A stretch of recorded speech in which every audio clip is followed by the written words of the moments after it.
திருக்குறள் உரைப்பாயிரம். முதல்ல 3 வார்த்தைக்கு நீங்கள் அர்த்தம் தெரிஞ்சுங்க. இந்திரன் முதலிய இறையவர் பதங்களும் அப்படின்னு ஆரம்பிப்பார் பரிமேலழகர். அது என்ன இந்திரன்? இந்திர பதம், பிரம்ம விஷ்ணு பதம் அப்படின்லாம் சொல்கிறோம்ல. இந்த பதம் என்றால் பதவிகள். சீஃப் மினிஸ்டர் மாதிரி 5 வருஷம் வரைக்கும் தான். இப்போ ஒரு அமைச்சரோ எம்எல்ஏவோ இருந்தால் இருக்கலாம்.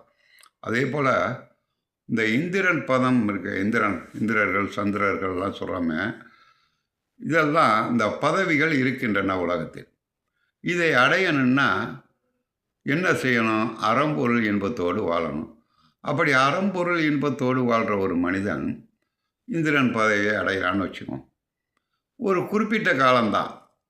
அவன் செய்த அறத்திற்கு தர்மத்திற்கு ஏற்ப அந்த பதவி காலம் முடியும் வரை தான் அங்கே இருக்கலாம்.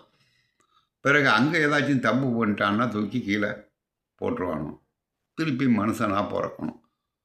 அதனால் இந்த பதவியை விட மேலான பதவி ஒன்று இருக்கிறதா என்று மனிதன் சிந்தனை செய்து ஆரம்பித்தான். அதை விட மேலான ஒரு பதவி இருக்கிறது, இறைவனை அடைதல், வீடு பெயர் அடைதல். அப்போ அதற்கு என்ன வழி என்று ஆராய்ந்தான். மனிதனுடைய சிற்றறிவினால் ஆராய்ந்தான். அதை தான் சொல்கிறாரு, இந்திரன் முதலிய இறையவர் பதங்களும். அதாவது முதலியன்னா இன்னும் நிறைய இருக்குன்னு அர்த்தம். இப்போ கடையில் போய் கத்திரிக்காய் முதலிய காய்கறி வாங்கிட்டு வான்னா என்ன அர்த்தம்? கத்திரிக்காய், வெண்டைக்காய், பாவக்காய் நிறைய காயெல்லாம் இருக்குது. அதே போல் இந்திரன் பதவி இருக்க, அந்த மாதிரி இந்திர பதவியிலே பல வகையான பதவிகள் இருக்கிறது. புரியுங்களா? இந்திரலோகம், சந்திரலோகம் எல்லாம் சொல்கிறாமே, அந்த மாதிரி பல பிரம்ம பதங்கள் இருக்கும். பதங்கள்னால் பதவிகள். அதற்குள்ள தலைவன் அதான் இந்திரன்.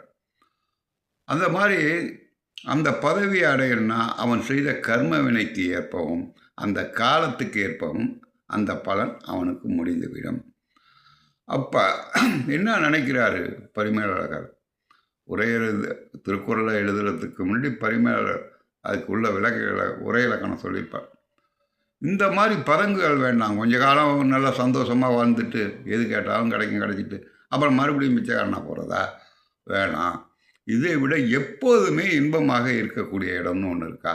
அதுக்கு காலங்களாலும் அழிவு இருக்கக்கூடாது. புரியுங்களா?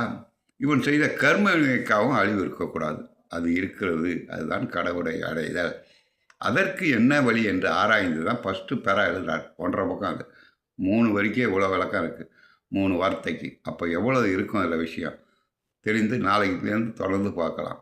இந்திரன் முதலிய இறையவர் பதங்களும் அந்தமில்